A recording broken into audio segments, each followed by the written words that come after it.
السلام عليكم ورحمة الله وبركاته طلابنا الأعزاء.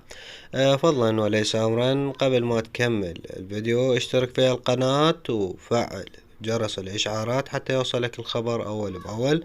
لا تنسى دعمك للفيديو باللايك والتعليق، ومشاركة الفيديو مع جميع الأخوة والأصدقاء حتى تعم الفائدة للجميع.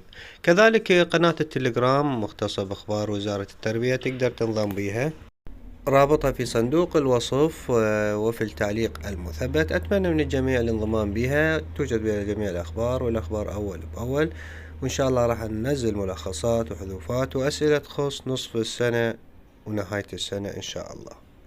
طلابنا الأعزاء، وزارة التربية تقرر شمول الطلبة المتقدمين على الامتحانات الخارجية بتكييف المناهج للعام الدراسي الحالي 2022-2023 في إداء الامتحانات التمهيدية المؤهلة للامتحانات النهائية.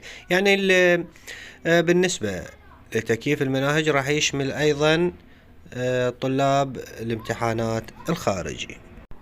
وفي خبر آخر، محافظ بغداد يصادق على الأوامر الإدارية الخاصة بمحاضرين 2022 ل5 مديريات، اللي هي مديرية الكرخ الأولى والكرخ الثانية والكرخ الثالثة والرصافة الأولى والرصافة الثالثة. لحد الآن الرصافة الثانية ما موافقين عليهم، إن شاء الله بالأوقات القريبة القادمة تتم المصادقة عليها.